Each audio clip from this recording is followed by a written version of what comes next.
2023년 7월 순직한 최상병의 상급 부대장이었습니다. 당시 구명조끼 등 안전장비를 지급하지 않고 무리한 수색작전을 지시했던 혐의 등을 받고 있습니다. 또 최근까지 부하들에 대한 진술회유도 시도했다고 특검팀은 의심하고 있습니다. 이르면 오늘 밤 이들에 대한 구속 여부가 결정될 전망입니다. 핵심 인물 7명에 대한 구속영장을 동시에 청구하면서 승부수를 띄운 해병특검의 수사도 심사 결과에 크게 영향을 받을 것으로 보입니다. 의혹의 정점인 윤석열 전 대통령은 변호인들의 재판 일정으로 출석이 불가하다며 오늘로 예정됐던 특검의 조사에 불응했습니다. KBS 뉴스 정혜주입니다. 김건희 특검팀이 통일교 청탁의 증거인 고가의 목걸이와 가방을 확보했습니다. 건진법사 전성배 씨가 김 여사 측으로부터 돌려받았다며 모두 특검에 제출한 건데 지금까지 이 물품들이 어떻게 숨겨져 있었는지 정상빈 기자가 취재했습니다.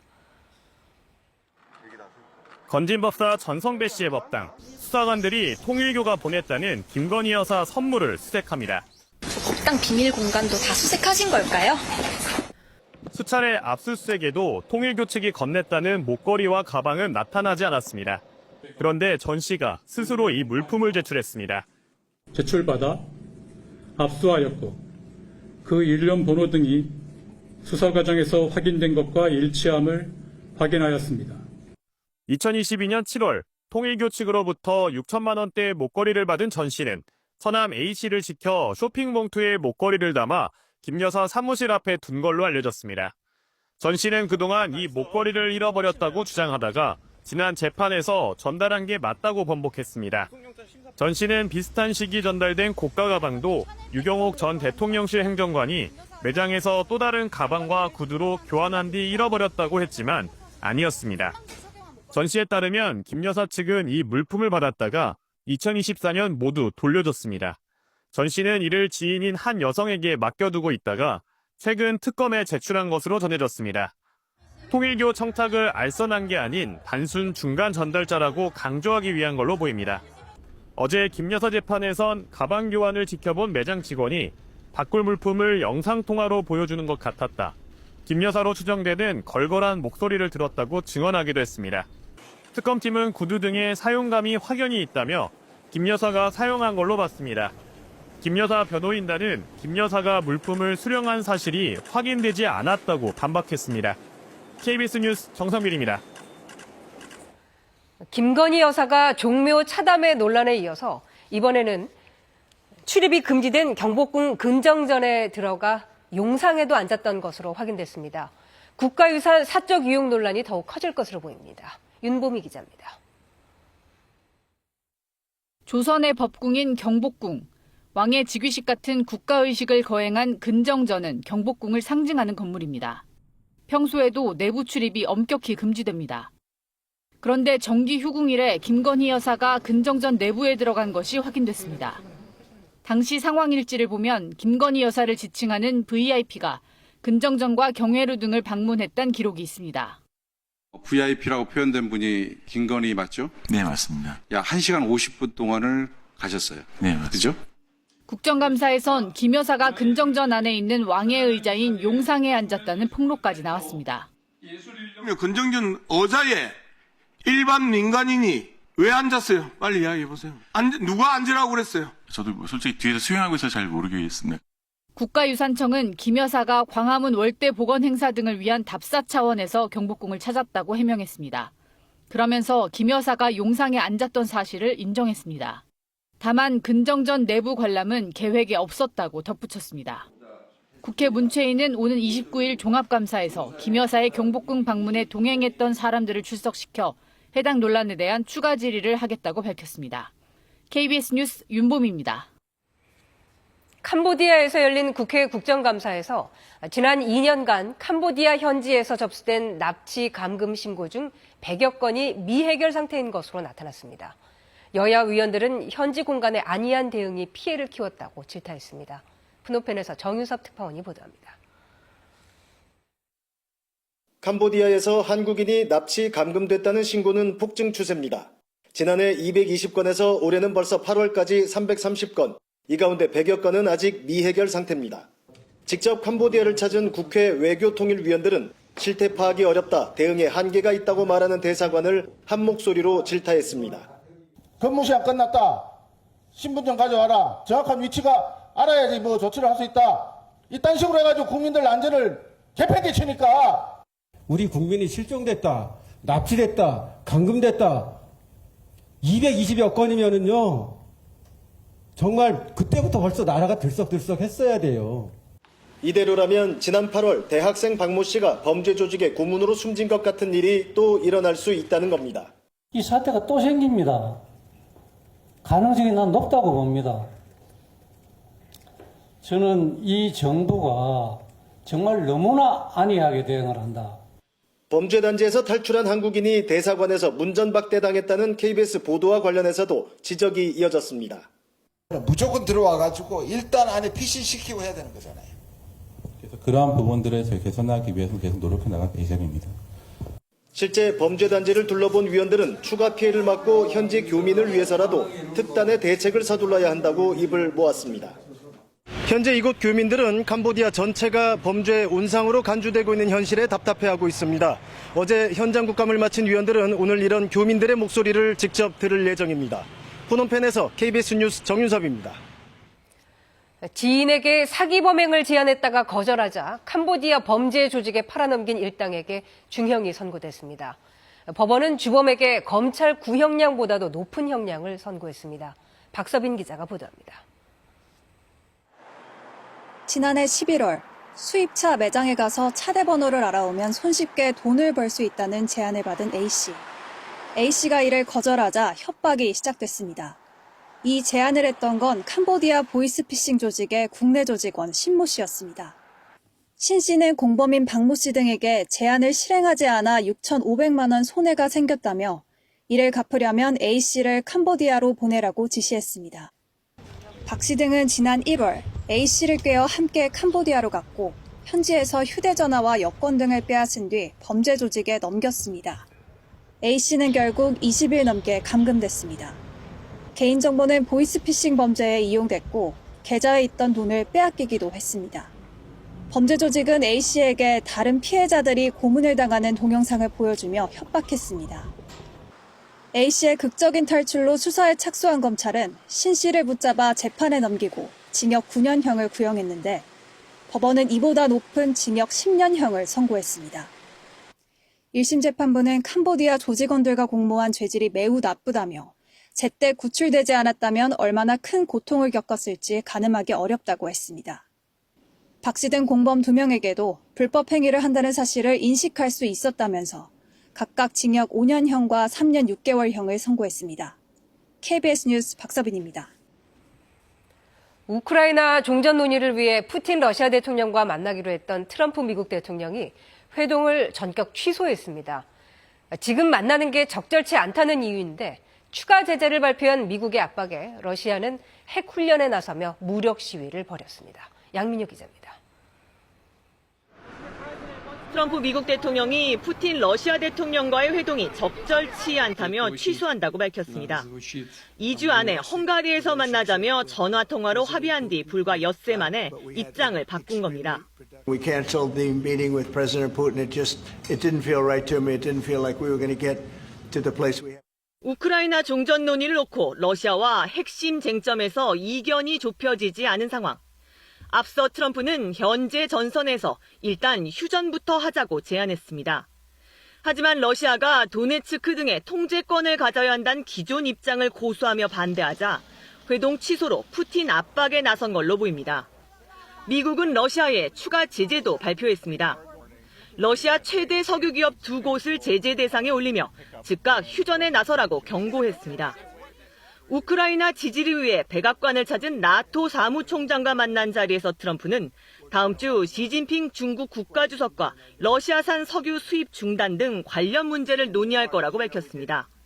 상당히 길게 만날 거라고도 했습니다. I think he can have a big influence on Putin, and we will certainly be talking about Russia, Ukraine. 미러 정상 간 만남이 무산된 가운데 러시아는 푸틴 대통령 지휘 아래 육해공 핵훈련을 실시했습니다. 예정된 훈련이었다며 애써 의미를 축소했지만 서방 언론을 향해 과도한 정보전으로 방해 작업을 하고 있다고 비난하며 불편한 기색을 감추지 않았습니다. KBS 뉴스 양민효입니다. 이번엔 KB증권 연결해서 오늘의 주식시장 알아보겠습니다. KB증권입니다. 금융통화위원회 금리 결정을 앞둔 가운데 코스피 시장 7거래일 만에 조정받고 있습니다. 코스닥은 하루 만에 하락하고 있습니다. 이 시각 현재 코스피는 35.53포인트 하락한 3,848.15에 코스닥은 4.57포인트 밀린 874.58에 거래되고 있습니다. 미국 정부가 자국산 소프트웨어 기술이 적용된 제품의 대중국 수출 규제를 검토 중이라는 소식 등으로 미국 증시는 하락했습니다. 코스피 시장에서 개인은 순매수를, 외국인과 기관은 팔고 있습니다. 삼성전자와 SK하이닉스 하락 속에 LS일렉트릭은 3분기 호실적에 상승하는 등 전력주 흐름 좋습니다. 달바글로벌을 비롯한 화장품주, SK케미칼과 명인제약 상승 중인 반면 금융과 자동차, 조선주, SK스퀘어, 세진중공업 약세입니다. 코스닥 시장에서는 JYP엔터 등 엔터주, 포스코엠텍과 G2G바이오 상승 중입니다. 이 시각 현재 달러화에 대한 원화 환율은 1,433원 70전에 거래되고 있습니다. 지금까지 KB증권이었습니다.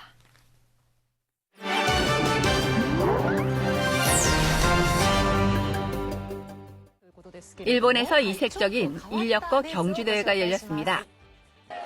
100kg이 넘는 인력거를 끌고 달리는 선수들. 일본에서 처음 열린 인력거 경주 대회입니다. 인력거를 끌면서 경사를 넘고 기둥을 돌며 100m를 달리는 코스입니다. 이번 대회에는 아사쿠사와 교토 등 일본을 대표하는 관광지에서 활약하는 인력거꾼 55명이 참가했습니다. 가장 멀리서 참가한 나가사키 출신 28살의 모리타 선수. 인력거를 사랑해 끌기만 하는 게 아니라 인력거를 만드는 방법까지도 배우고 있다고 합니다. 결과는 32초로 16위. 그래도 표정은 밝기만 합니다. 33살의 고다마 선수는 10년간 프로 럭비 선수로 활약하다 은퇴한 뒤 지난해부터 아사쿠사에서 인력거를 끌고 있습니다. 럭비와 인력거는 넘어지면 안 된다는 공통점이 있다는데요.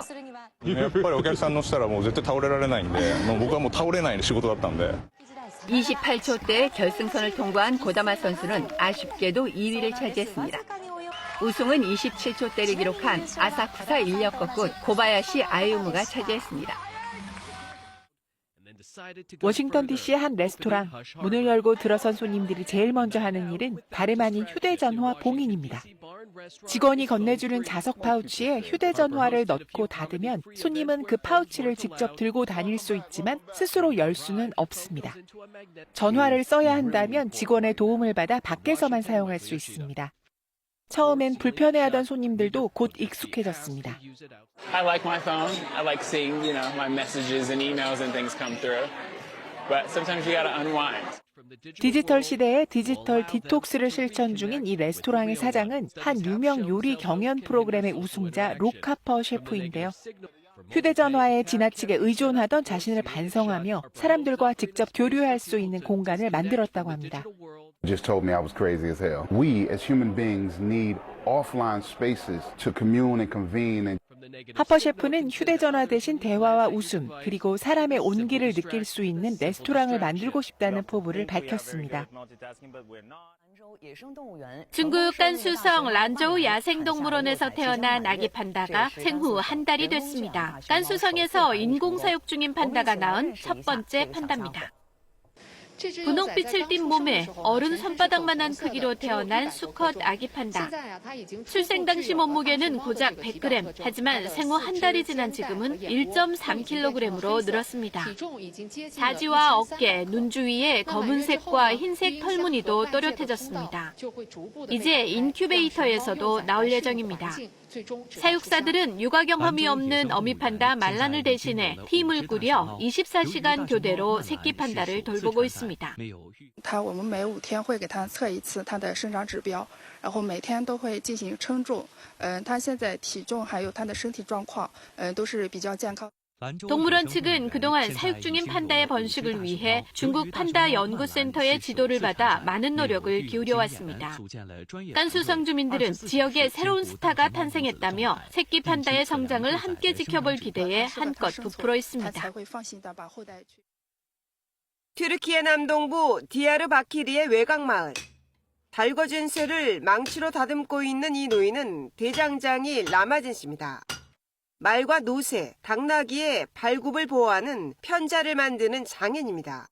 Eşeğin nali küçüktür, katırın normaldir, atın büyüktür. Öyle çakılır. Ondan sonra katır topuğu var, alttan keseceksin, önünden fazla kesmeyeceksin.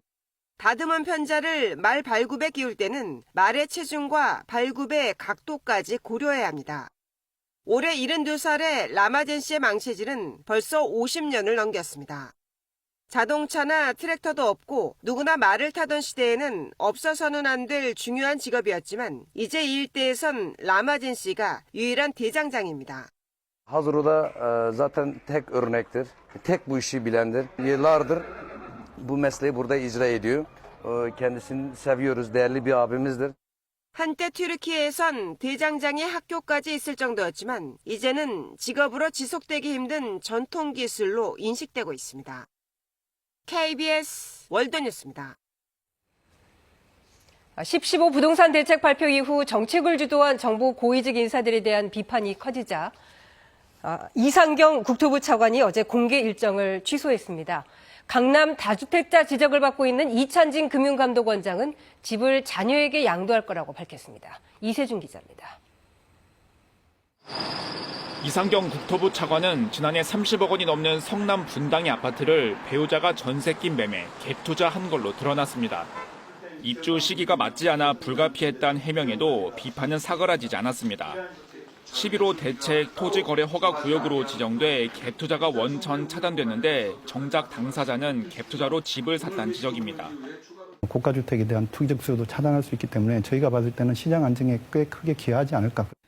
이 차관은 최근 집값이 떨어지고 소득이 쌓인 후 집을 사라는 발언으로도 구설에 올랐습니다.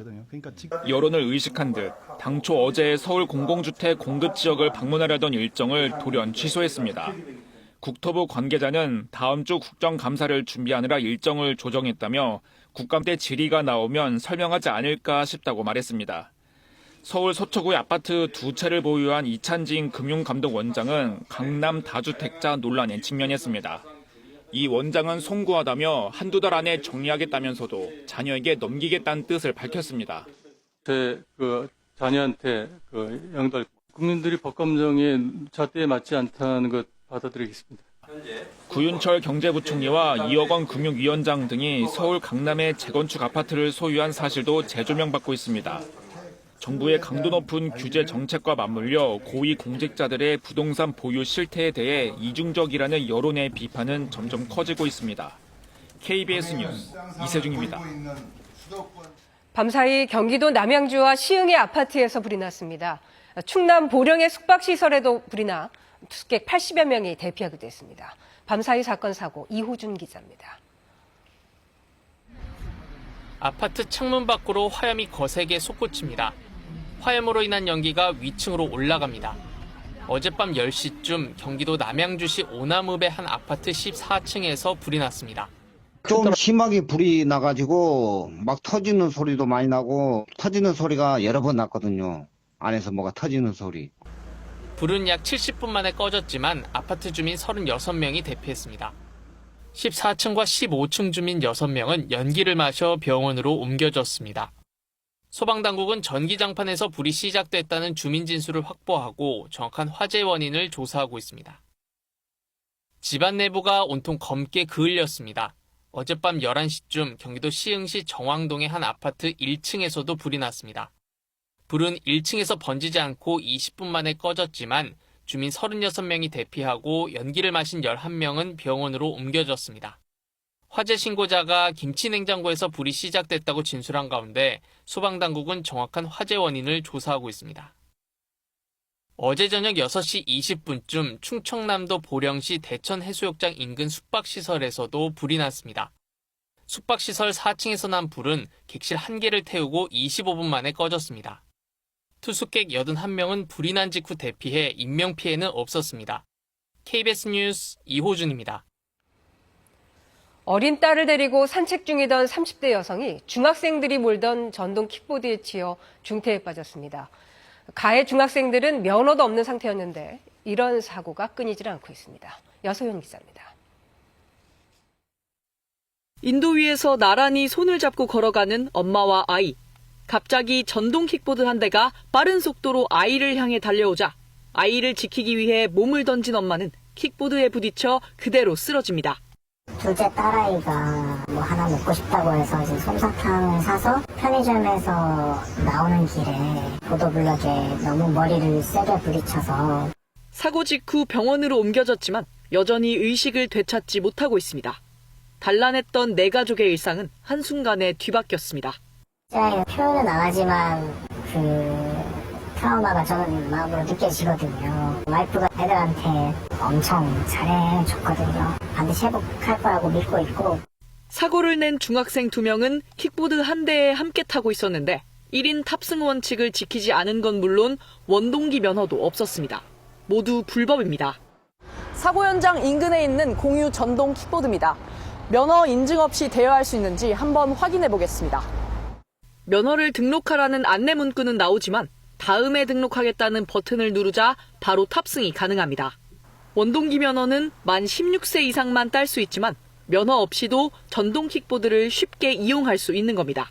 최근 3년간 발생한 개인형 이동장치 교통사고 가운데 절반은 무면허 운전이었고 이 가운데 80%가 10대였습니다. 지난해 국회에 발의된 면허 확인을 의무화하는 법안 등은 1년 가까이 계류 중입니다. KBS 뉴스 여소연입니다. 한국은행이 기준금리를 연 2.5%로 동결했습니다. 한국은행은 오늘 오전 올해 7번째 통화정책 방향 결정회의를 열고 기준금리를 2.5%로 유지했다고 밝혔습니다. 오늘 이후 올해 금통위는 다음 달 한 차례 남았습니다. KBS 박장범 사장이 불가리아 소피아에서 열린 세계 공영방송 PBI 총회에서 PBI 2026 서울의 의장으로 선임됐습니다. 박장범 사장은 PBI 의장으로 선임돼 매우 영광이라며 KBS의 성공 모델 등을 공유해 전 세계 공영방송사들이 함께 밝은 미래를 만들어갈 수 있도록 최선을 다하겠다고 밝혔습니다. PBI는 지난 1990년 KBS와 영국 BBC 등이 공동 설립한 세계 최대 규모의 공영방송 국제협의체입니다. 오늘 절기로 서리가 내린다는 상강이지만 온화한 가을 날씨가 이어지겠습니다. 오늘 아침 서울이 11.8도 등 다시 두 자릿수로 올라가 전국 대부분 지역이 어제보다 1도에서 6도 정도 높았는데요. 이번 주말까지는 평년 이맘때보다 기온이 높겠습니다. 그러나 다음 주 초에 서울의 아침 기온이 5도 아래로 뚝 떨어지면서 또 한 차례 초겨울 추위가 찾아오겠습니다. 이 동풍의 영향으로 비구름이 만들어져 지금도 강원 영동에는 산발적으로 비가 오고 있습니다. 모레 토요일까지 강원 영동 지역은 비가 오는 궂은 날씨가 이어지겠습니다.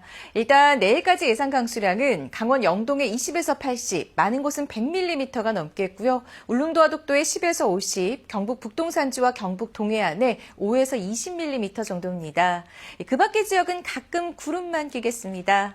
모레까지 동해안과 남해안, 제주도에서는 바람이 강하게 부는 곳이 있겠습니다. 낮 최고 기온은 서울이 19도, 강릉 17도, 청주와 대전 21, 전주와 광주, 부산 22도로 남부지방은 어제보다 조금 높겠습니다. 바다의 물결은 풍랑주의보가 내려진 먼 바다를 중심으로 최고 3.5m로 높게 일겠습니다. 날씨 전해드렸습니다. KBS 뉴스 930을 마칩니다. 고맙습니다.